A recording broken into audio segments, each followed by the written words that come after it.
Hey, welcome to Taylor's Trick Taking Table. I'm that Taylor that talks trick taking to you. I just got back from T8, which is the premier trick taking convention in Cincinnati, Ohio, ran by the amazing James Nathan. We went last year to T7. I have a video for that. So if you want a little bit of primer and see what it was kind of like last year, you should totally check that out. There's also amazing write-ups by James Nathan and actually Chris Wray as well that I'll include down below if you want to hear about last T's all the way. I think it goes to T5, I believe, was the first one. But essentially, it's a trick-taking convention that is kind of trick-taking heaven, I've called it before. It has just the best people, the people who love trick-taking the most in this world, and it has an amazing trick-taking library and pretty much just people for days playing trick-taking games. It is so good. I said it at PAX Unplugged and I said it later. I'll say it later in this video. It is the best convention ever. Just has the best moments, the most wonderful attractions, and the best people. So thank you so much, James, for putting this together. And I'll cut this a little bit short, just there's going to be a weird montage and I'm going to talk for a while. I already recorded the final thoughts and it went on for 3 hours. So, I mean, you already know the length of the video because through the power of YouTube and technology. But it, I can feel it in my throat. Anyway, thank you so much, James. The best convention ever. I'll also put in the comments when James covers T8 on Opinionated Gamers later. I don't think it's up as of this recording, but definitely check that out. I think his perspective on it, just because he ran it and organized everything and has such a wonderful level of detail, is absolutely wonderful. So yeah, definitely check out the old ones. Anyway, I'm rambling. Thanks so much, James. Again, just the best con ever. And without further ado, the montage.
Alrighty, that was an interesting montage. So that was T8 in kind of a nutshell, a musical, interestingly edited nutshell. And we're gonna crack it open and talk for, I guess I'll talk for a few hours, but to you, probably like 50 minutes, about T8, the wonderful, wonderful, wonderful T8. I said it during the PAX Unplugged video at the intro that T8 is like the best con ever. And I mean it because this time, as was the last time was kind of like a whirlwind, and I was just playing all these games and meeting all these people, and it was absolutely amazing time. But this time I got to kind of know how people met each other and the connections, and learn a lot about how James kind of fostered this trick-taking community of all these wonderful, wonderful people, and just gave me such a deep appreciation of the people in the community, and James himself, who not only puts on an amazing, thoughtful con, but also just invites some of the kindest, warmest people ever. So thank you so much, James. Just I don't know how to say thank you besides thank you. I landed on Thursday, and John was so sweet. John was doing some pickups from the airport. He picked up me and a couple other attendees, took us to the hotel. It was at a hotel this time. If you remember last time at T7, which was the last trick-taking convention, was at an Airbnb. So we would play in like the dining room or tables like in the sunroom and things like that. This time we played in this bigger kind of conference room with a bunch of different tables. And it was cool because it was right near the library, which was a different kind of room, which had all of the games. And when I showed up, I got my badge, which I have on me right now. And it might look like there's a lot going on, because I guess there is. But so as you can see here, Taylor Reiner from Portland, Ohio. Love that joke. So T8, which was the logo done by the amazing Sai. You can turn it. It's like an infinity of trick-taking. We love that. The press part is a great joke, James. We love this joke. It's when I went to BGG Con, and the press badges were the same price as the normal badges, and I was like, I do videos on YouTube, I'm gonna get a press badge. And then the whole BGG Con people were like, why are you press? And I had to explain why I was press. So James, wonderful, wonderful joke, put press on the badge. And also, I don't know if you can see, I think you can see, do you see all these pink crumbs in here? Well, that is because James, who is so sweet, because it was my birthday over at the con, put in a match box and a candle inside of my badge. Look how sweet. That is so kind. And then conversely, me being a dum-dum, I sat on it. I sat on it like day 2 or 3. And so then it became covered in amazing crumbs of candle, permanently altering the usability of this lanyard. But so what was amazing is everyone got to put onto their badge, just like last year, kind of the games they wanted to play. And so I thought it'd be funny to put down the same games I had last year, because I actually didn't get to play any of the games I had last year, through a mix of me not planning at all and me also forgetting.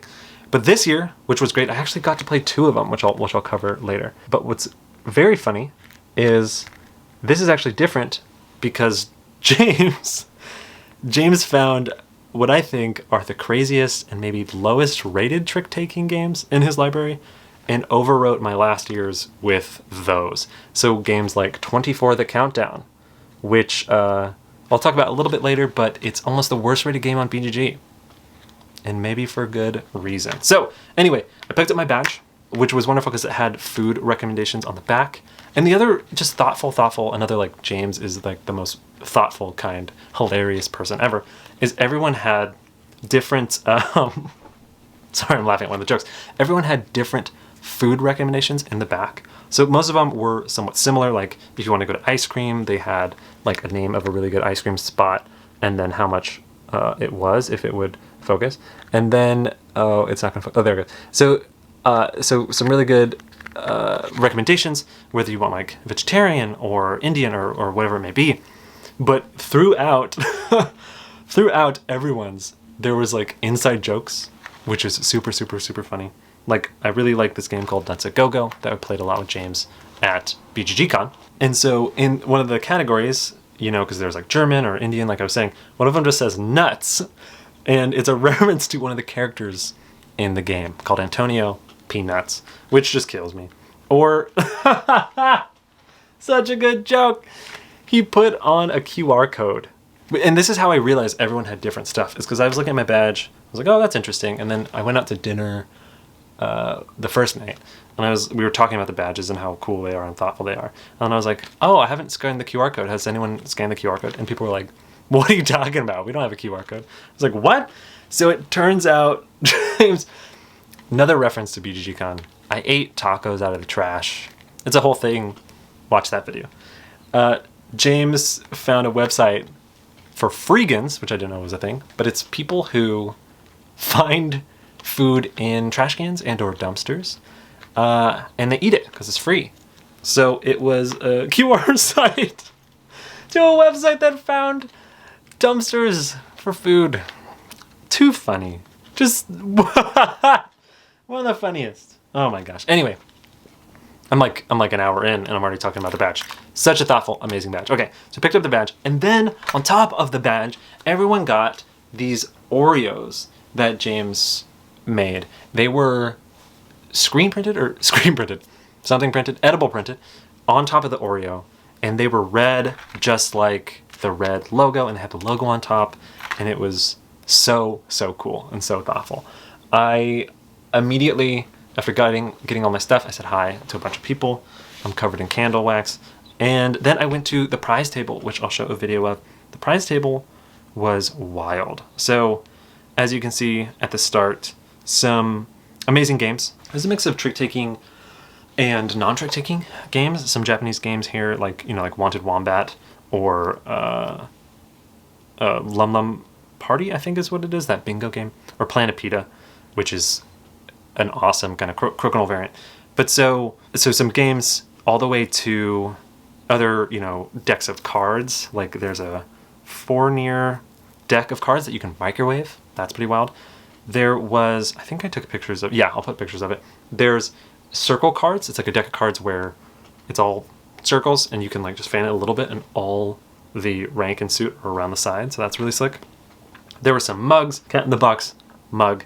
There was a candle from CMYK that is, the candle smell is a new board game smell. So you light it and it's supposed to smell like you're opening a new board game, which is hilarious. It's supposed to smell like cardboard and ink and paper, I believe. And then then there's other amazing things like a mat from Jelly Jelly, a spade bag, and some puzzles from, I think from Taiki's kind of puzzle place, but maybe I'm wrong. Anyway, the fact that James put so much effort into the prize table and it was filled with so many amazing things is just in and of itself so awesome, but also how varied it is. I will tell you what I got when it comes time. Maybe you can try to guess. I don't know if you'll be able to guess. Anyway, I said hi to everyone, saw the prize table, took some videos, and then I walked over to someone who had I only known online, Adam, and sat down, and he was sitting there with Chad, and I got into my first game. So I played a ton of games. I have a list of them here. I'm just going to go through in order, just going to talk about them. So this first game was called Tome, and ooh, interesting to start off with one of the worst games of the con as your first game. Maybe it's a little mean to say, but so what it does, and this is something I do not personally enjoy. Yeah, so it does this thing where all the trick-taking jargon, they just create new words for it, kind of like in Netrunner, where like your hand is your grip and your deck is your HQ and all that type of stuff. And personally, I'm not the biggest fan of that. I feel like it's gatekeeping for people who know trick-taking, and then it's also gatekeeping for people who don't know trick-taking. So it's kind of like angering everyone and doesn't help anything. It is cool. I think like looking at the glass half full, I think it's interesting to see what kind of trick-taking feels like for someone who doesn't know the jargon, though. When you sit down and someone's teaching the rules and they're like, this spell gets played and then we win the chapter, and you're like, wait, what does that mean? So it was kind of a fun experience just to be like a newbie trick taker again and hearing all the jargon, you know, with fresh ears. Except I didn't like it. So they call a trick a chapter, they call a card a spell, and then trump is like the wavering spell or something, and then like lead suit is called something different. And it was just so brutal because not only did they change up the jargon, but then they use the jargon on the cards because each card has a power.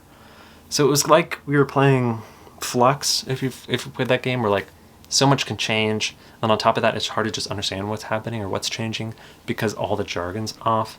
So not my favorite. It also has scoring that could just go on forever. So love that. It just did a lot of things I don't like in trick-taking games and put them all in one package. So that was fun to start off with Tome. But after Tome, I started on the prize table quiz, which James had. I know this is super messed up, but essentially James created this quiz of sorts that would give you additional entries into the prize table. So how the prize table worked is you would dig in a hat, pull out a name, and you would go pick your prize. And then so the prize table would technically have one fewer prize, and then you would dig out your name, pull it out, same, rinse and repeat. So you wanted more entries because then you technically had a higher chance to get called earlier and pick the prize you wanted. So that's the idea behind the prize table quiz. It was filled with kind of, I think about this a lot. I have a lot of knowledge that is not useful in life, including trick-taking knowledge. So what was wonderful was James, in a nod to the green Fivura, picked a lot of green fives that were part of different trick-taking games, and then you'd have to guess where they were from. Like this one, you know, Stichon, or this one over here was from Quacksalbe. This one, you know, Blend Coffee Lab. It was such a clever idea. And so if you got those right, you got some entries. And then on the back, which was really, really cool, and this kind of takes advantage of, James has an Excel sheet that has kind of different criteria. So like if the game is must follow or may follow, or must not follow, or if the winner gets a card back into their hand, or you play again with the person to your right's hand, like different categories of game. And then you can kind of filter by those and find out, you know, whatever type of trick taker you want. Maybe you want to find one that's may follow, but also the loser wins the trick, or lowest wins, or, you know, whatever it is. So like, for example, it was a name that game, and it said, these are the criteria, you have to name the game that fits. So this one was, players use the cards they won in a previous round as their hand for the next round. Points are based on the content of the tricks won, and the winner of a trick clicks the cards played to it. Who knows what that is? Wink, wink, nudge, nudge. It's Trump's tricks game. I'm just going to tell you. Or this one, where suits are visible on the rear of the cards, and then some of the players may have cards left in their hand with the round ends. I put the classic 9 lives / caddy. So there are a lot of really cool ones. You know, may follow, cards are drafted from a public pool. Mitt listing took, love that. But so that was really fun. It was almost like going to like a trivia night, and you find out that the category is exactly what you know, and you're just like, yes, very good. I am very intelligent right now. So that felt great. What was super wacky about this is, so James took all these, graded them, and had them in a pile, and I was like, I think I'm gonna grab mine because I want to save it. I thought it'd be a fun memento. So I grab it, and I go and put it by my stuff, and then later on that night, I went and put it in my room, I thought, and then 2 nights later, I find it outside on the floor of the parking garage. And it was super weird because it was turned face down. So it was like this without my name on it. And I was like, oh, someone dropped their quiz. That's funny. Who was it? And I flip it around and it's mine. Spooky moment. Inexplicable. Pretty crazy. Spooky things happen on this T8 convention. Then we played the classic Lucas game of Skull King Dice. This was the first time I played since last year, where I played where I was on my deathbed. And now not being on my deathbed, it was a good time. I mean, it was a great time on my deathbed. But knowing that it's one of the only trick-taking games where you don't know what card you're playing as you play it is really, really fun. There's something to that idea that I think is absolutely fascinating, and I'm waiting for a game to like really, really nail it. I think this does a good job. It's more of like a party game, for sure. But essentially, in this game, I should probably explain it, you are You're bidding on how many tricks you think you're going to win, but you only know the color of the die or dice you have. And in front of you is like the sheet that tells you what sides on that die are. And so you don't know what card you're playing as you roll it. So you bid, maybe I'll take a trick, you know, because you have a really good die. And then you roll it, and it ends up being the worst die in the game. So that's the game. Sounds crazy, is crazy. And we played it at the max player count. Very good. It was a good time.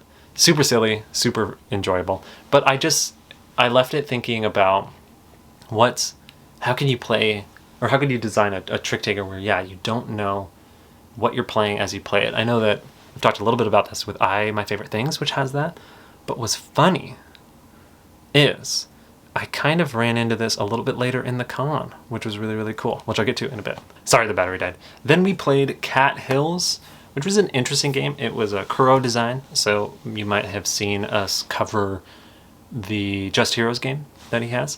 Or in the future, we're going to cover Touchdown Heroes, which is another wacky one. Or Top of Hanedo Town, another one. So a lot of trick takers under their belt. This one, called Cat Hills, it's a game where there's just one hand, and you try to order your cat towers, the number of tricks you think you're going to take in that suit, I believe. So you kind of are moving the towers around, and you get a bonus if you hit it exactly. So you're kind of bidding on how many times I think you're going to win for each suit, if I'm remembering correctly. It was interesting. I don't know if I'd come back to it. It just felt kind of like a one and done kind of game. It didn't really stand out too much. There was something interesting to bidding per suit, but I think I've seen it done better in different games. So interesting, maybe a little bit unforgiving at times. And I'm not like the biggest bid person, so bidding 4 times on one hand is like, let's quadruple the amount I'm not the biggest bidding person fan of. But it was interesting, yeah. Then we played Must Follow the Big Lie. Fascinating game. This is kind of what I was talking about earlier, where you play to the trick and you don't actually know what the value of your card is. So the premise here is everyone has random things in their hand. So one of them is like noodles, and the other one is like a car, and the other one's like the idea of talking to someone. I don't know. It's just crazy things, right? And so what you do, like a flamethrower, or like a macaroni elbow, or like a football. So what you do is the leader is going to lead to the trick. I think this is how it works. And they're going to have something. And then there's a 4-player only game. So the other 3 people are going to play. And what they want is they want to be in the middle of what the other person played. So if someone played like a football game, the other person plays like a pickup truck, a macaroni elbow, and communism. I don't know. You have to, after you play, when the judge asks you, why is this not like a football game or too much like a football game? Because you want to be in the middle. So there's just conversations where you're trying to argue that a pickup truck is not like a football game. And it's kind of apples to apples-ish and kind of insane. But I love the idea that when you play to the trick, you actually don't know the strength, or you don't even know how quality or quantity your card is when you play it. It was an interesting game. It's kind of playing off the idea of like following and not following too close, or like may follow, must follow type ideas. And definitely pushes the border of what is a trick-taking game. But it led to some really funny conversations. Might also be a kind of one and done game, especially because like you only have a certain amount of words. But it's cool to see when people push the idea of what is a trick-taking game for sure. It reminded me a little bit of Cinderella's Dance, or kind of that idea of like, can you use trick-taking in different types of games? And this one felt like kind of like apples to apples instead of trick-taking, or like apples to apples trick-taking. Then we played a game called Good Friends, which just came out of the recent Tokyo Game Market, and it's like a Hearts variant where it can get pretty brutal. The premise is it's must follow, but if you play a card with a good friend on it, which are like the 3s, 6s, 9s, and 12s, I believe, then you can play a different suit that's lower than it that will go to the winner. So like if I play an 8 green and you play a 6 green and then play like a 5 blue, I'm gonna get the 5 blue in addition to all the other cards. So it's kind of an interesting game. I don't know quite how to describe it. There's some strategy there. You can tell something's going on there. It is one of those games where after you're done with it, you're wondering if it's as good as Hearts, right? Or like as it adds something to like the avoidance genre game. It could just be a really brutal game. So it almost reminded me a little bit of like Idle Hands at 4. But I think there's something there. I definitely want to play it again. It's very simple. I think it's like a pretty, I don't know if elegant's the right word, but mostly clean type game. And the art itself is absolutely hilarious. I wonder if I took photos. I'll put them up if I did. But yeah, I thought it was interesting. I'll probably try to cover it in a little bit, especially if anybody likes avoidance games. Is probably one to definitely try. Then it turns out with every game of pairs, which is its own kind of game, it's like a push your luck kind of game, there's variants in them by different designers, and I played a variant from Taiki Shinzawa, that's like a deck building version of pairs. It's pretty interesting. Essentially, you're pushing your luck to build your deck, and after that, if you've pushed your luck enough to have a big enough deck, then it goes to like a final round where then you push your luck the same way just with your deck. It's a little bit of memory, a little bit of deck building. It was really fun. It was really cool. I like to push your luck in it. I felt it was like a really quick, crazy game. And I think it was just fun to see another kind of Taiki design perspective in like a different genre, which is like push your luck. It almost makes me wonder if, because some people say this with like Knizia or certain designers where you can kind of see their flavor or their twist or their design eye in games. And if Taiki has that, I think so. I think it's usually pretty clean rule sets, not too many edge cases, and something maybe to like twist the genre. So I definitely could see that. It was fun. It was a good time. Then we played Trick Raiders, which might have been my game of the con. It was so much fun. I hope to cover it soon. But the hook is everyone gets dealt 3 cards face up, and then everyone gets dealt 10 cards to their hand. And simultaneously, players are going to either take cards from face up into their hand or put cards from their hand into their face up area. So why you would want to do that is because you can only follow on a trick from your hand and you can only lead from face up. So what you're kind of doing is you're bidding on how many times you think you're going to lead versus how many times you think you're going to follow. It is so much fun because the premise is you just have to last longer than 2 other players, and when they die, they lose a life. There's ways to push your luck even harder. Like if you put 3 cards down or 4 cards down, or you put a ton of cards down, you can become like the aggressor, meaning if you last as one of the final 2, then actually everyone else loses 2 lives instead of 1. So it can be a really quick game. It could be like a one-hand game. I played once with someone who, if you sorry, so funny. If you take all the cards back, you're meek, and if you're one of the final 2, then people lose 2 lives just as well. So it's kind of the opposite side of the coin to aggressor. So someone took all 3 cards back, and then they won the first trick, so they couldn't lead, and they got kicked out immediately.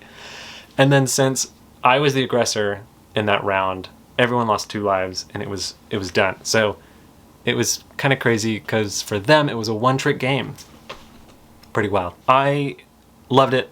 It was so much fun. I think there's tons of rough edges.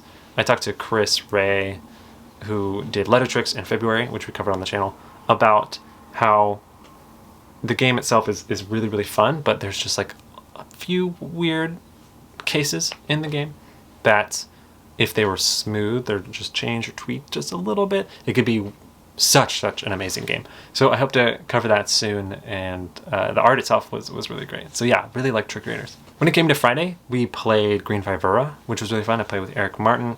I think he really enjoyed it. There's kind of a fun push and pull to that game. There is kind of a joy to showing people some Taiki designs. There's something that kind of clicks and is really impressive. It's a really fun kind of moment during the teach where you explain why the backs are all 5s and greens, or like why you would want to do something like playing it face down as opposed to just like winning tricks. It's really cool.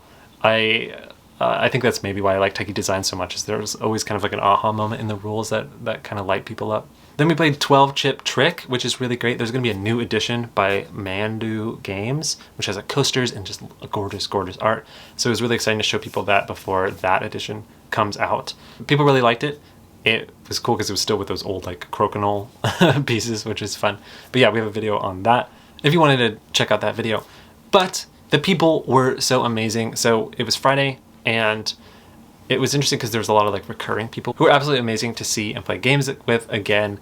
But what was interesting was on Friday I went to lunch with first time to trick-taking con people, Sai Beppu, the amazing Sai Beppu, and the amazing Jinpil, her husband, who was so kind and handled all of my kind of crazy questions and wacky conversation antics.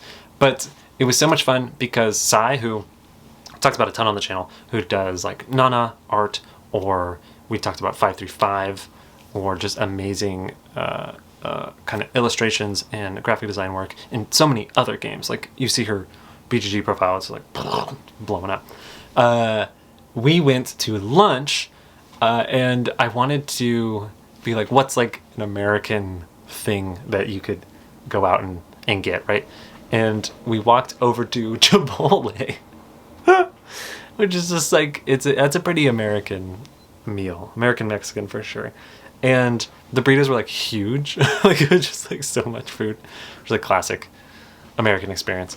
And it was really funny because I don't think America is like a very walkable country in certain spots, especially compared to like probably like Korea and Japan and stuff. So when we were walking to Chipotle, I like pulled up the map and I was like, oh, I can navigate it.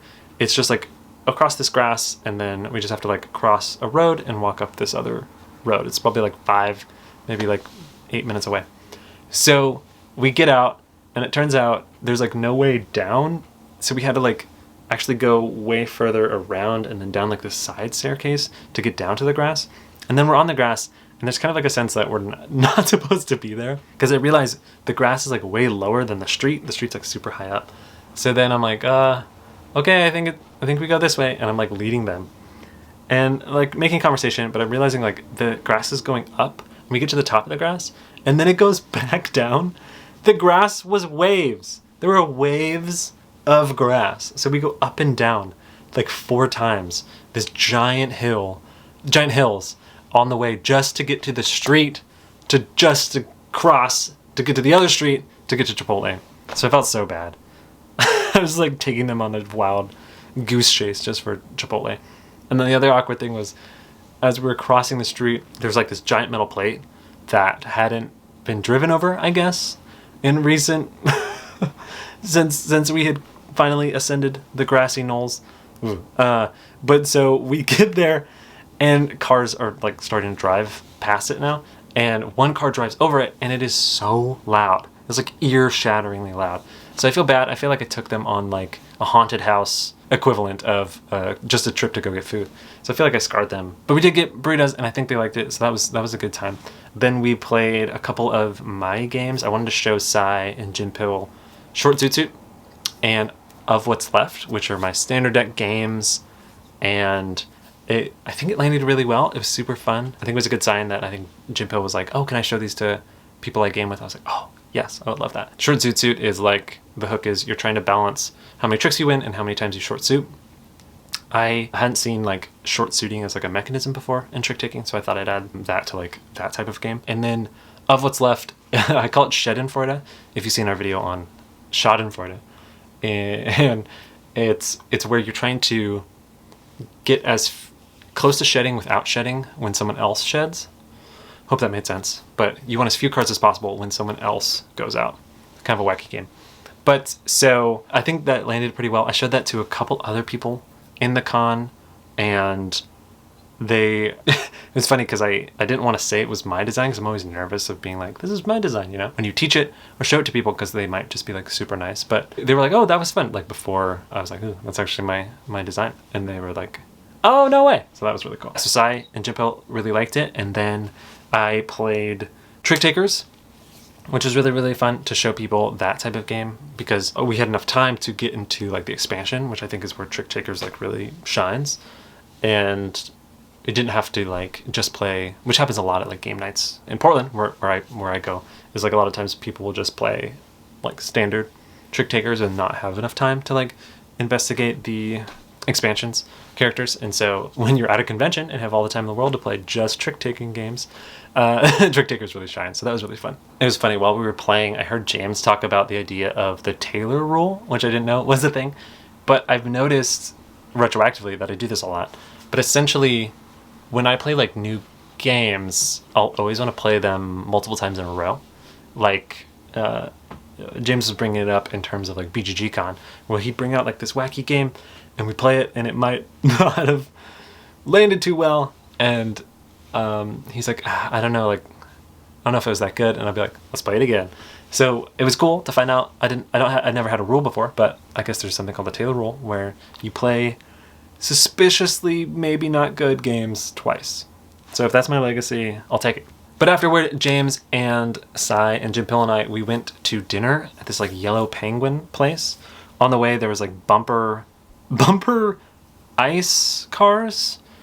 I hope that picture makes sense. But we went to this restaurant, which was super good, had a ton of amazing food.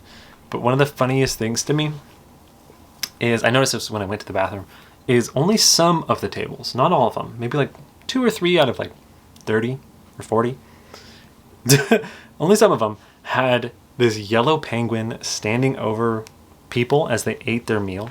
Like, here's the picture that I had to take after the people left their meal, because, you know, that's just creepy for me to walk up and take a picture of someone eating. But after the people left, I walked over and I took this picture, because imagine people sitting at the booth there eating. That penguin is just standing there. What a weird, what a wacky design. And that wasn't at all the tables. And this place was like a nice, like a fine dining restaurant, where it was like the waiter knew the wine pairings, and it, you know, the chef knows everything that goes into a dish. I don't know what I'm talking about. But it was like a nice restaurant, and it had one of the silliest decor choices. And I was dying. This is like so funny. What a great bit. Okay. Possibly the game of the con. Up there were Trick Raiders. Then we came back from dinner and played Gahakuzuhan, I think? Ooh, I don't know. But essentially, this game is the trick-taking part, maybe not the best. James has a good point where it's like, I think it's kind of needed, but I'll get into how it plays. So you deal out the cards, right? And the cards are animals. It has the animal name, the animal's weight, which is kind of like the rank, and then the animal's habitat, which is like the suit. So everyone gets a hand of these cards, and they're dry erase. So you pull them out, and you draw on them, like you draw a lion or a dolphin or whatever it may be. You put them back in, and then you put your cards in the center. Everyone has their cards after they've drawn the animals on them in the center. You shuffle them again, you deal them all out again, and then you play trick-taking, where the lead suit is the habitat, and you have to must follow off the habitat, and then the heaviest animal in that habitat wins, and the winner just takes the trick and leads to the next trick. There are 2 wilds in the game that always win. They're the female and the male artist. So there's all these animals, and then there's these 2 humans, which are like artists. Anyway, so how the game works is you don't win points from tricks. You look at the cards that you took from tricks, and you break them up into 4 piles. 1 for you, 1 for the other 3 people at the table. And this is who you think drew the card. And then when it comes to you, at the end for scoring, you name a person and you flip the pile. And you get a point per card that you got right. So it's a trick-taking deduction drawing game? What? Get this. After that round, you erase all the cards, put them back, shovel, deal them, and you do it again, but now you know how people draw, right? So then you're trying to draw like other people, you're trying to draw poorly. I was playing with Sai, who's an amazing, amazing artist, so she was drawing with her left hand. So funny! It is a hilarious game. I'm just looking at pictures right now. Just the funniest art. This one was really funny because, so Gahaku is artist. And so, oh wait, I can just, I'll show it here. Gahaku is artist, and it was the female version, and James got the card, right? So James decided just to draw Sai, who was across the table from him, because Sai is a female artist. So what was so funny is, though, it's a deduction game for like who drew this card, and he drew it from his perspective, looking at Sai. But it's so funny because, like, you don't know if that's what it was. Like, it's definitely her, like, knowing it was her, because she's like has a card, is drawing. I think that was like her phone, or like a card underneath, like a piece of paper underneath her. But it was just so funny because it was like one of the main aspects of the game was like deduction. James has it just like perfectly from his perspective. So many amazing drawings, especially because some of the animals like were kind of crazy, right? You got like Tasmanian devil, you got the whooper swan. One of them was, I never can pronounce this, but it's like a coaxial, Xactika. You get it. But just so many laughs. Just an absolutely hilarious game. Especially the second round, where you play off like the first round's drawings and you try to imitate other people and also like reference them and like joke around. Just such a hilarious game. Again, the trick taking was, I think, a little overly confusing because you follow off the habitat, but there's like 4 habitats, and some animals have like multiple habitats, and it's just like a little bit confusing. But James makes a great point where you can't just like show all the cards and then try to guess. Like, it has to have something, like whether it be trick taking or drafting or whatever it may be, but there has to have something in the game where like you kind of slow down and look at all the drawings. And I realized trick taking has like that inherent pace to a game where like you do have a measured way to take in everything. So like when you lead the lion and I'm looking at my hand and I pick the cobra and I play it, like there's a moment of like everyone's intentionally, one at a time, doing something. And in a game where like it's time to like laugh at everyone's drawings, when you trick take, or when you play to the trick, like there is this moment of just like slow, deliberate play that lets everyone really take in the drawings, which is really fun. Next we played Xactika, which is an interesting game that actually came about because we had 7 players, and it plays up to 8, which was wild. But the premise is it's a 12 suited deck, but it does the suits in a pretty clean way, I think. You have 4 suits, kind of. You have like a ball, a cone, a box, and a pyramid. The camera died. But you have a ball, a cone, a box, and a pyramid. And you have either 1, 2, or 3 of each. So one suit is like 1 sphere, right? Or ball. And then another suit could be 2 balls or 3 balls. And you pick which, so your card has like 12 options kind of on it, but you actually just pick one of the 4 geographic thing, and you declare how many of them are there. So if I play 3 ball, everyone can only follow suit on 3 ball. And the deck makeup kind of, it's symmetrical and it's very mathematical, so you can look down and kind of know your odds of winning the trick or not. So it's a bidding game with 7 people, bid on the number of tricks you can take. But it's weird because the deck makeup is almost like very perfect and very clean, and there isn't like too much cut out, but like some cut out. So it was interesting. It was really well done for like I think anytime trick takers have more than like 4 or 5 or 6 at the table, it gets tough to really have a game, you know, just because either it goes too slow because players, you know, one trick takes so long to get back to you, or like it's hard to, you know, count cards, or hard to bid or predict what's going to really happen. And that one, it did a good job like through the deck makeup. It was a really good sign that like deck makeup can have a huge impact on a game. In fact, deck makeup was actually one of the big things I talked about with Chris Wray, again from Letter Tricks in February. We had a really interesting chat late into the night about the idea that like the deck makeup can either make or break a trick taking game, and how often just one small tweak to it can make a bad game a good game. He brought that up in terms of the Green Fivura, where he was talking about how like it is just sometimes really tough because green is led so much that like the green suit kind of gets sucked out and you can kind of get just dealt a bad hand, that it was like a standard deck, but like a different deck makeup could make that game really, really interesting. So it was cool. I came away from this con, and especially that chat with Chris, thinking how deck makeup is just almost like paramount in Tricktakers.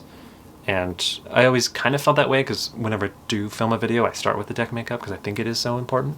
But it was cool to get his perspective on it, and then also just like reaffirm this idea that like, wow, yeah, this this deck setup is actually like huge.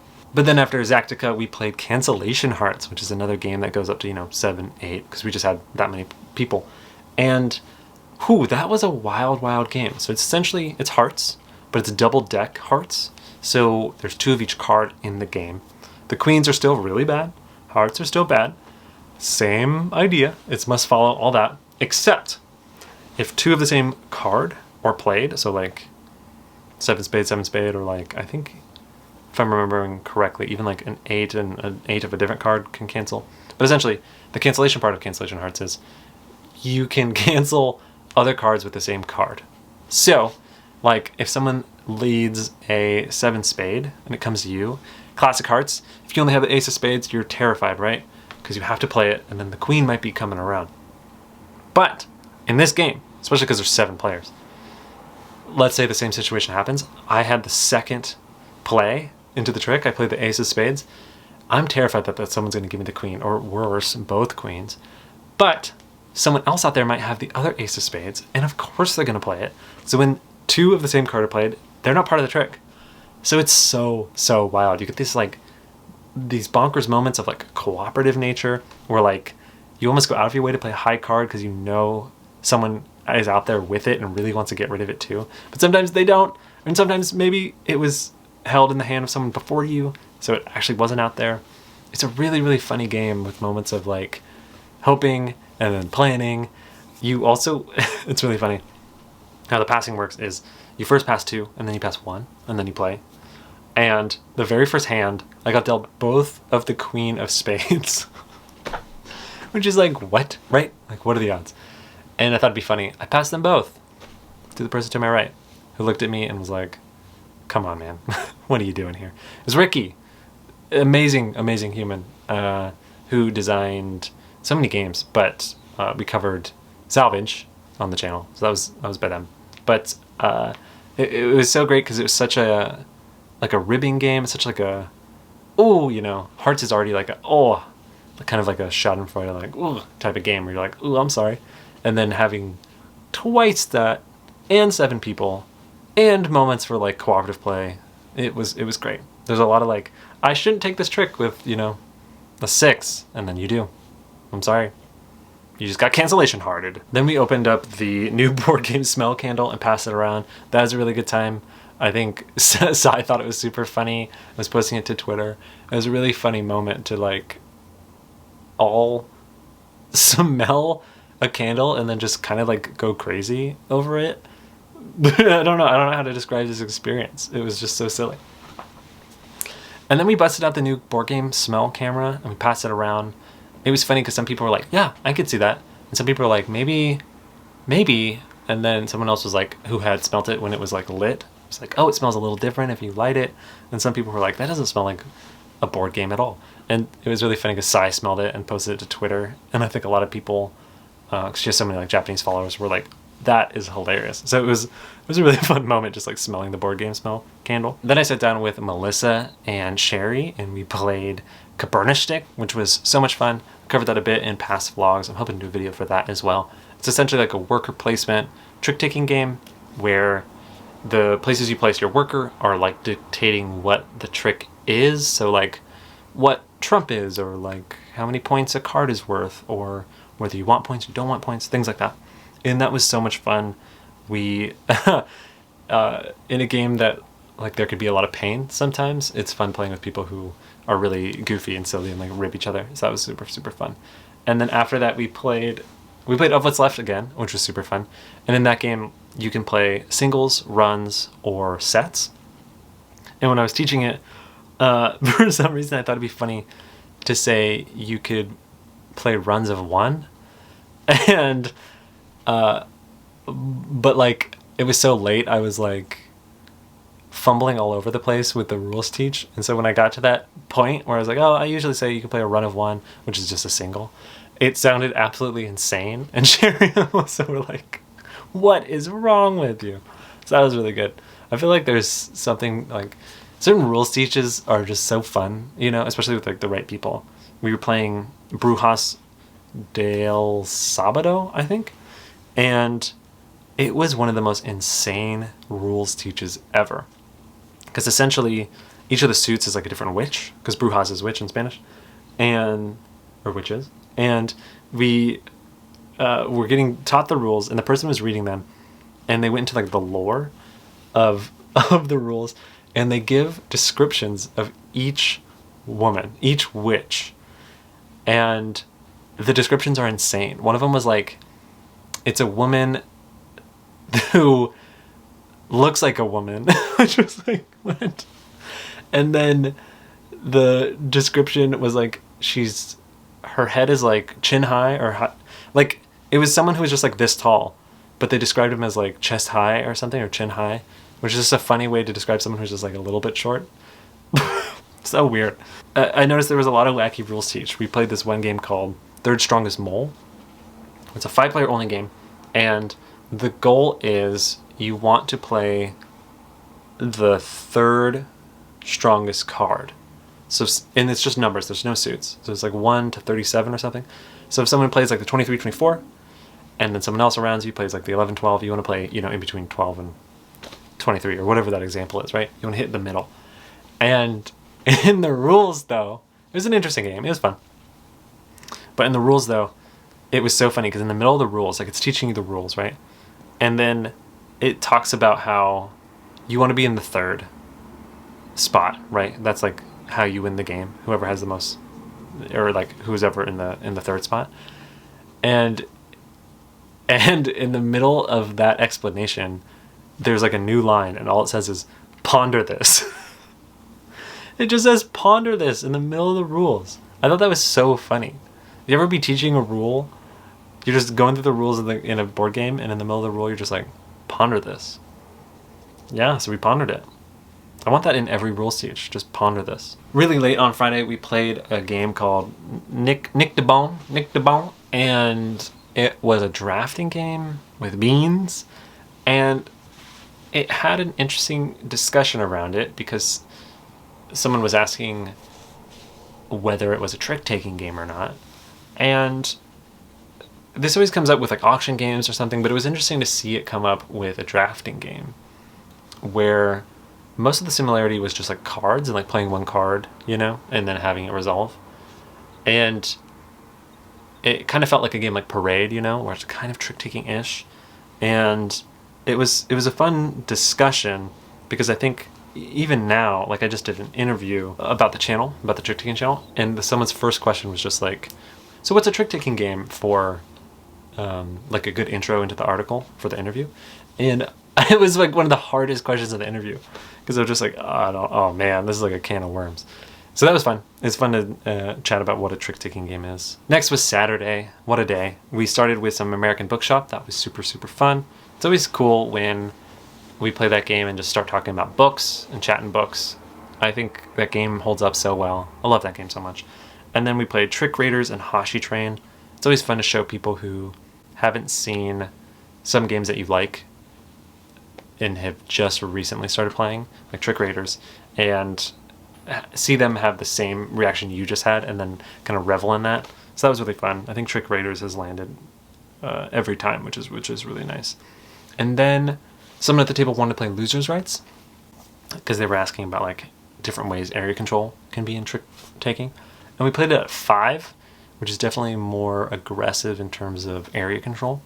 And we have a video on that. But essentially, it's kind of a weird game for strategy because it is more of like an avoidance game, but that's not like kind of overt when you hear the rules or kind of like sort playing it.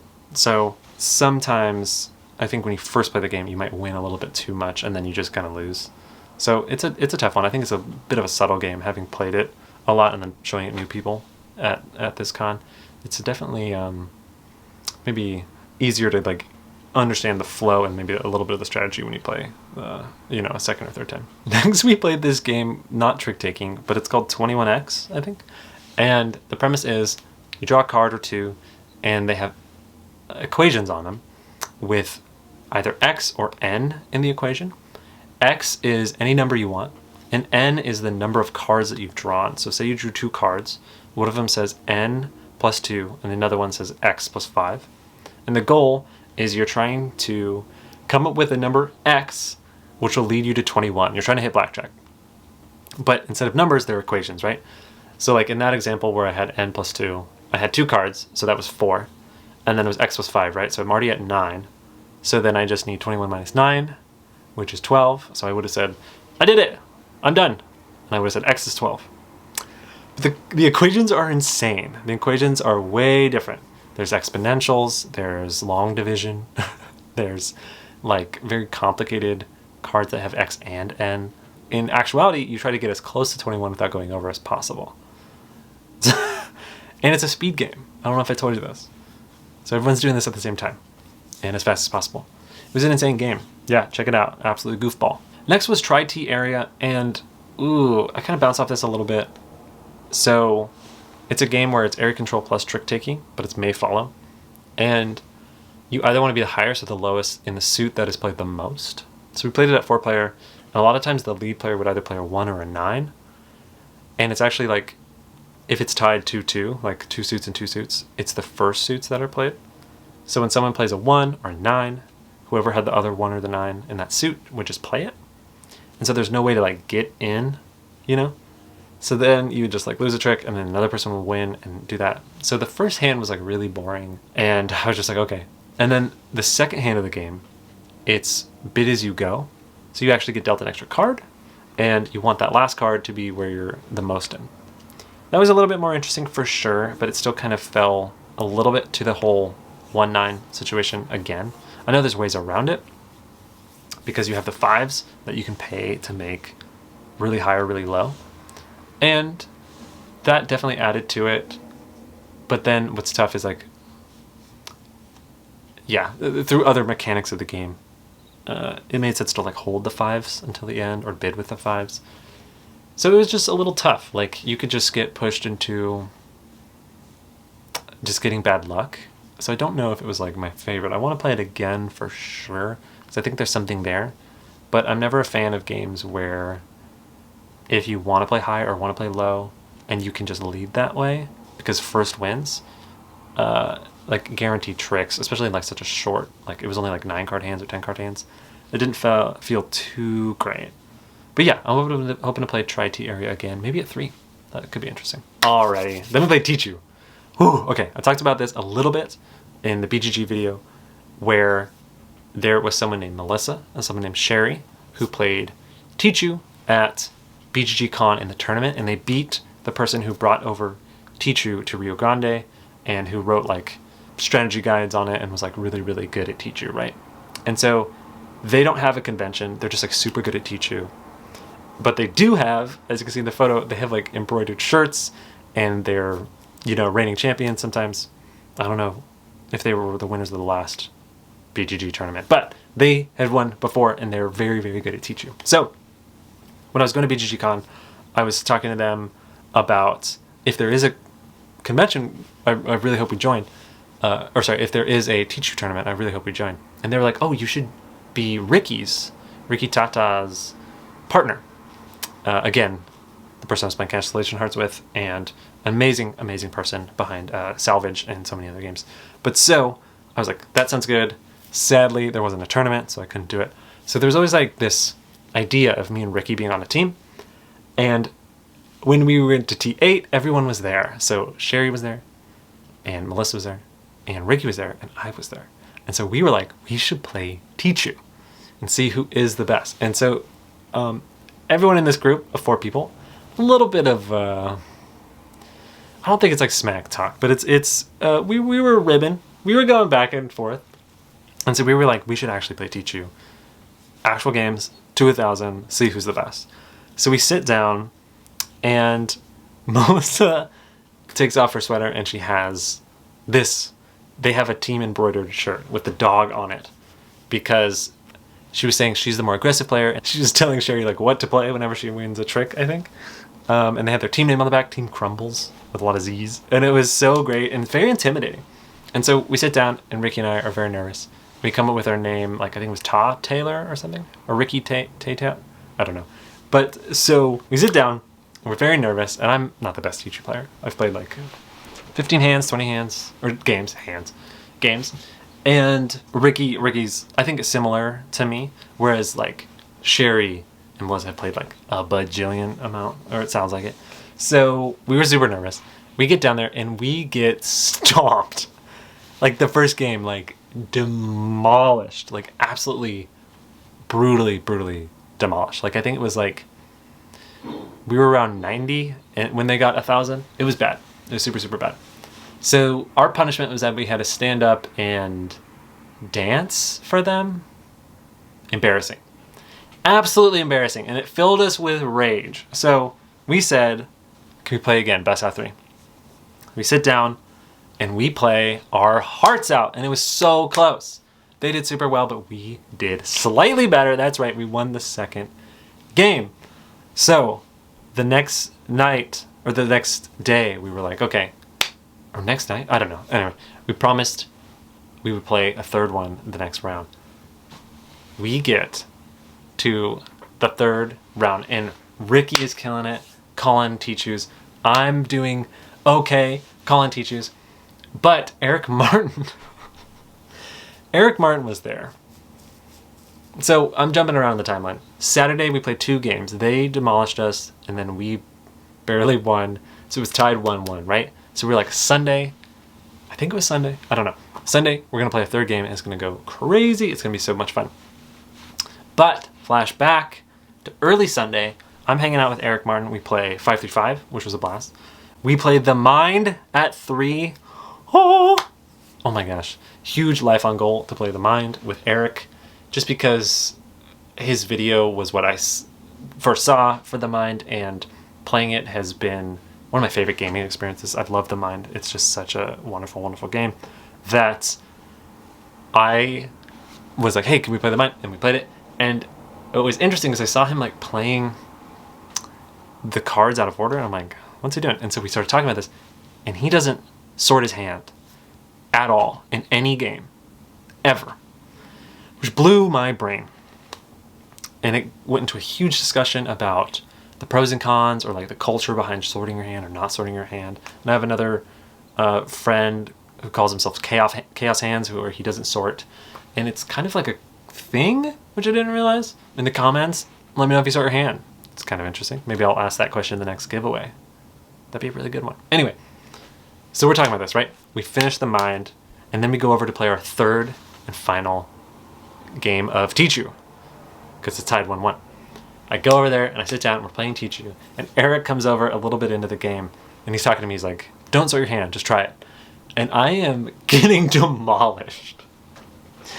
And it's because I kept getting bad hands, but I like to blame it on the fact that I couldn't sort my hand. It's so funny because like Eric was there for I think 3 or 4 hands or something, and I just kept getting dealt like absolute garbage, like not helping at all. We were getting creamed. And Eric's like, I'm sorry. So then when Eric leaves, I was like, no more. And I start sorting my hand. And get this. The next like 3 or 4 hands, I call Tichu and I hit them all and we win. So much fun. So I don't know if I'm on the non-sorted band camp yet. Maybe it's just bad luck. It's definitely bad luck.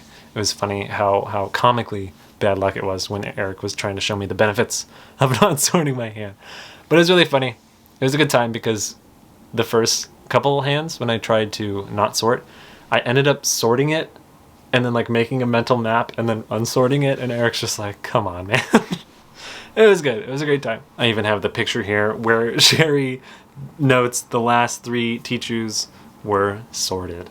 Good stuff. I have my days all over the place. I don't know what's going on, but Sunday was my birthday, and the amazing Sai, she drew this. Isn't this just the sweetest? Look at this. I love like taking a little hand table. So sweet. Thank you so much, Sai.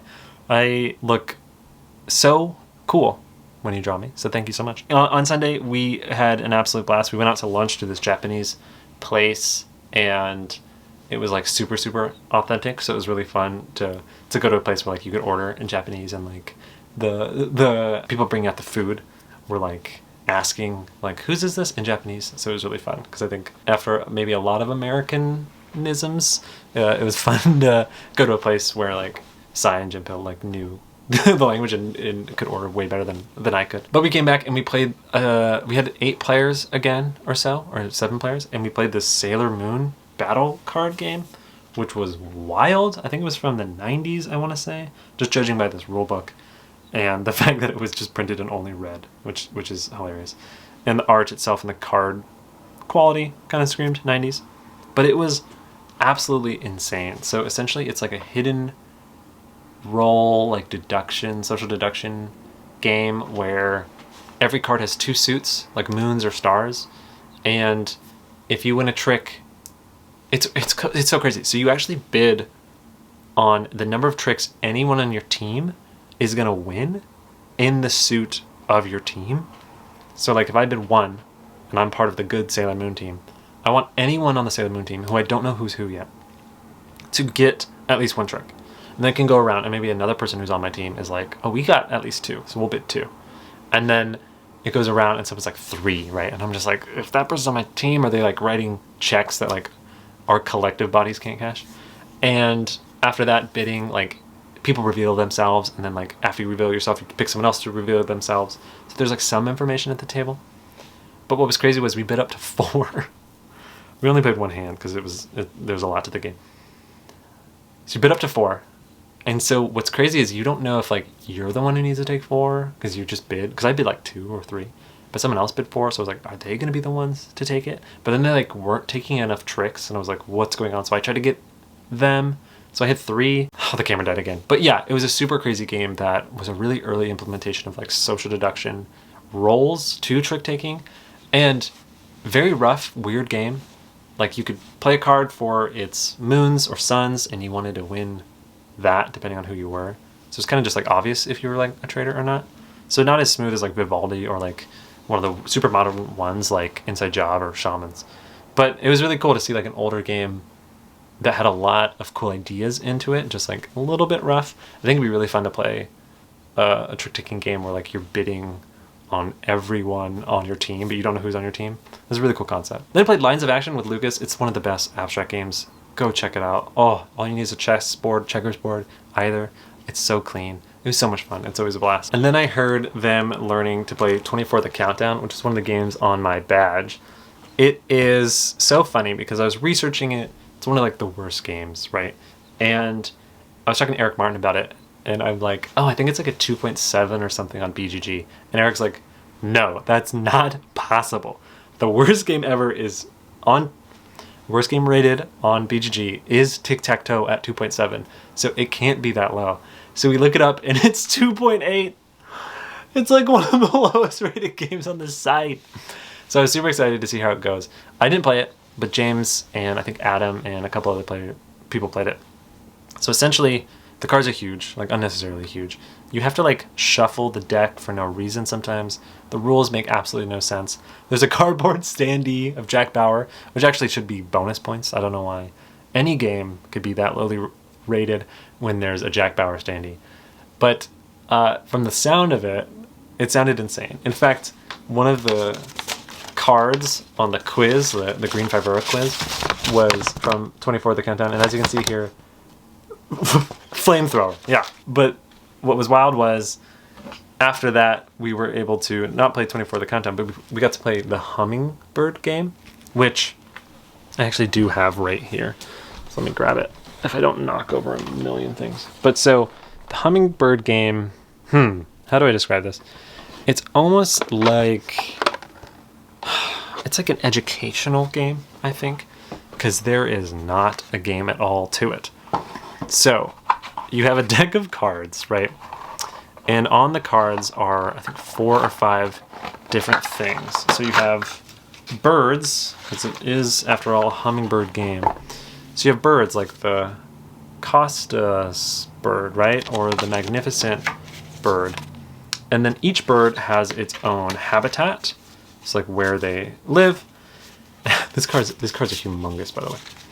And then they have their fact, a feathered fact about them. And then on top of that, they have cards with flowers on it and cards with insects on it. But so how the game works is you can play whatever you want, unless if someone plays a type of bird and you have that bird's habitat, you have to play that. But then, if someone has the feathered fact for that bird, they can play into it and win the trick. But if that doesn't happen, then the person who led the trick wins the trick. So usually you'll win, because it's usually if you lead, you win, unless someone plays the feathered fact. It was just like, why am I explaining this game? It was dumb. It was a dumb game, and it made no sense, and it's like, pretty much, instead of trick-taking, it's more just like sorting a deck of cards, because the whole goal is, you're trying to get the bird, get the habitat, get the feather fact, and then place it into a nest in front of you. So all that's happening is someone would play a bird, someone would be like, oh, I guess I have to play the habitat now, and then later on someone would be like, oh, I have the trump card to this, I'm just going to play that, because then it gets me everything I need to put the bird in my nest. So it was like we were slowly sorting just a deck of cards. It was horrible. But it was good.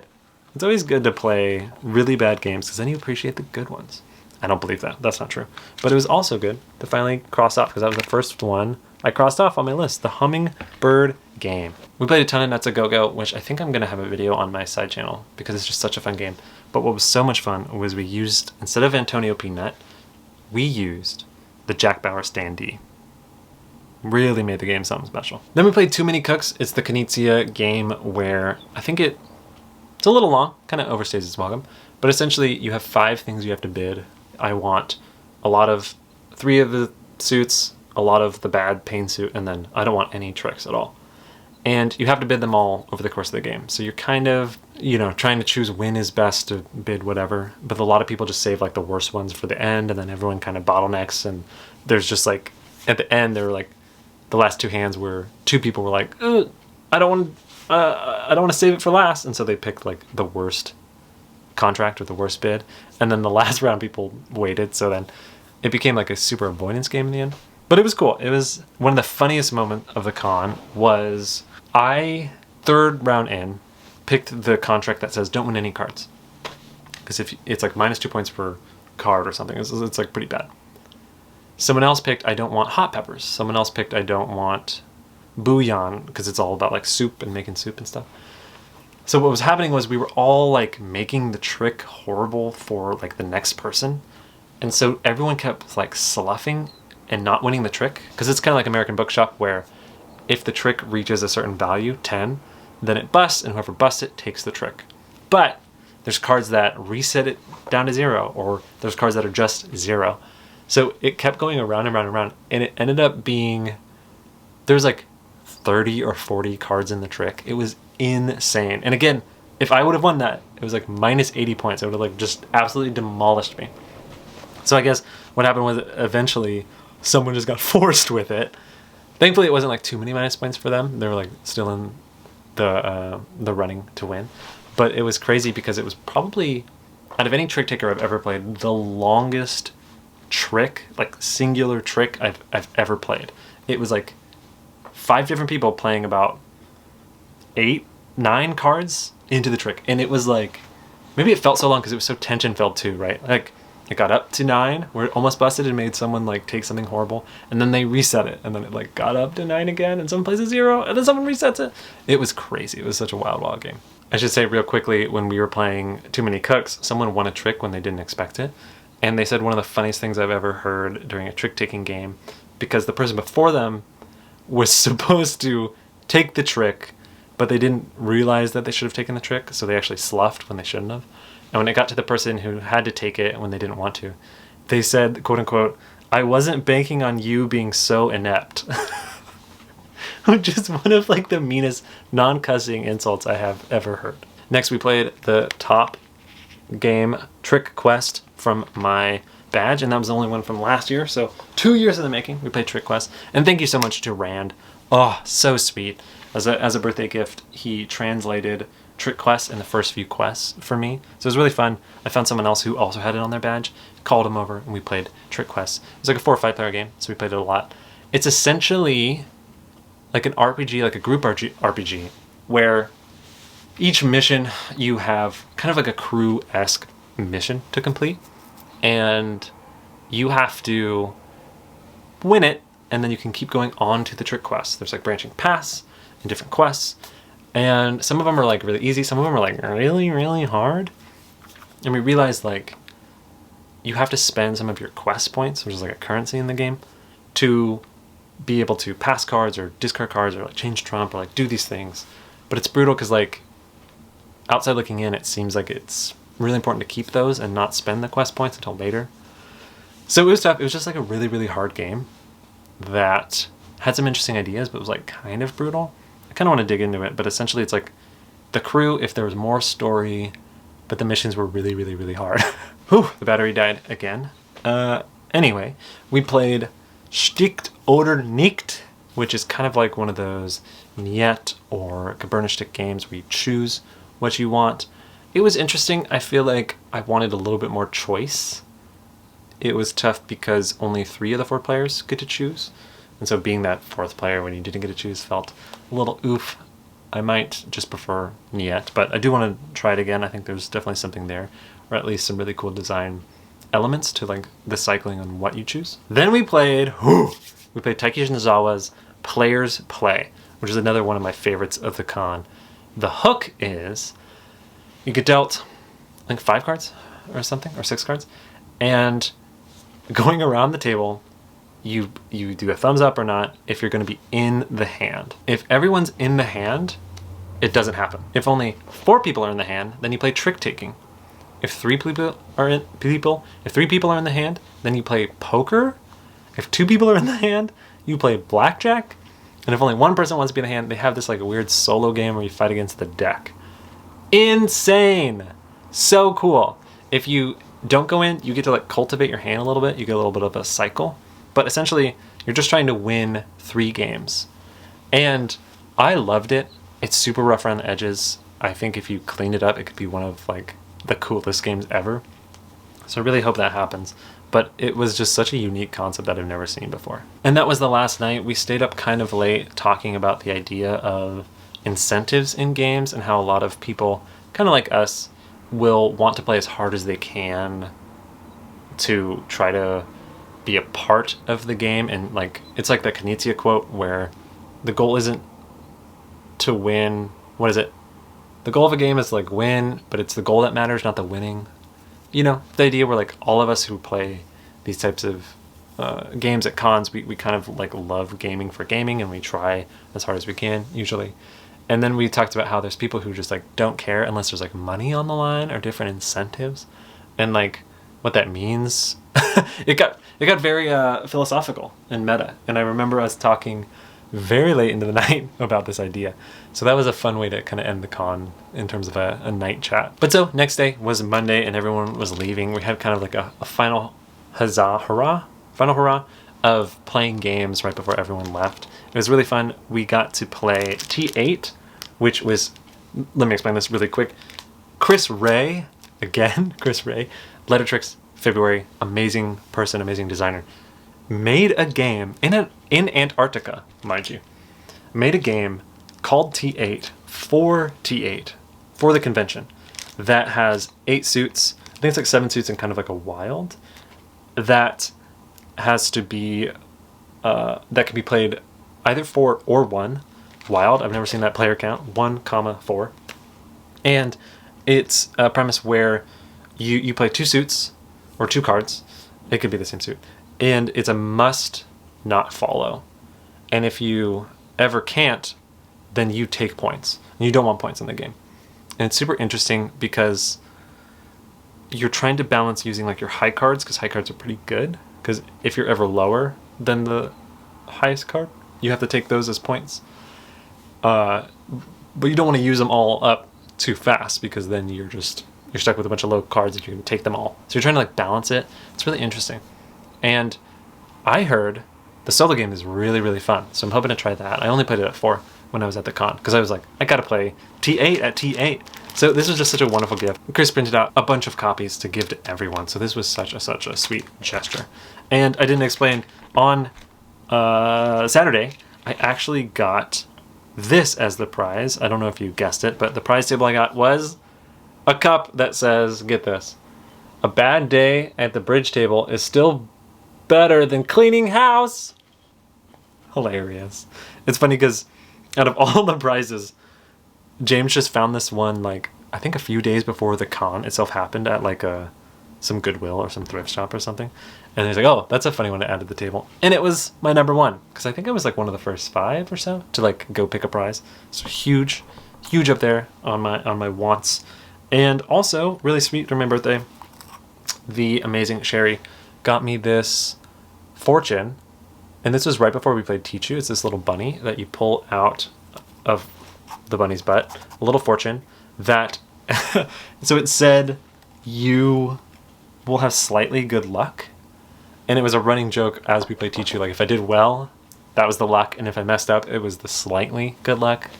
And I guess in the end, I had slightly more good luck because we won. But as everyone was saying goodbye, I got in a game with Adam of Urbino, an amazing abstract game. Check that out again. And then the new all-play BoardGameTables.com's Librarian, which is like Wordle with deduction and lying. Someone plays kind of the Wordle person who chooses the word and like tells you whether you got it right or not, but also they can lie about one of the letters. Super funny game. And the last thing we did was we went out and got food, and we went to a Mexican restaurant where I got horchata, James got horchata, and when he was getting the table, I was like, oh, I'll grab our drinks. So I grabbed both the drinks and like my burrito, and I'm walking back, and I'm wearing like a waterproof jacket, and I didn't realize this, but he's like looking at me and he's like laughing as I'm walking toward him, and I was like, oh, he's just laughing because I'm carrying the food all funny, you know, because I'm like doing this, and I have like the burrito under my arm. But I didn't realize I had squished my horchata into my body, so it was draining all down my jacket and into my pants. So I had a whole pant full of horchata, which I didn't feel until I got there and asked why he was laughing, and then I looked down. So that's good. Good way to end it. Good way to fly. I had to fly with the horchata pant. Yeah. I should have packed a little less trick-taking games and a little more pant. Yeah. Only having 2 pant or 1 pair of pants. But like 20 trick-taking games. Yeah, I didn't quite think that one through, huh, Taylor?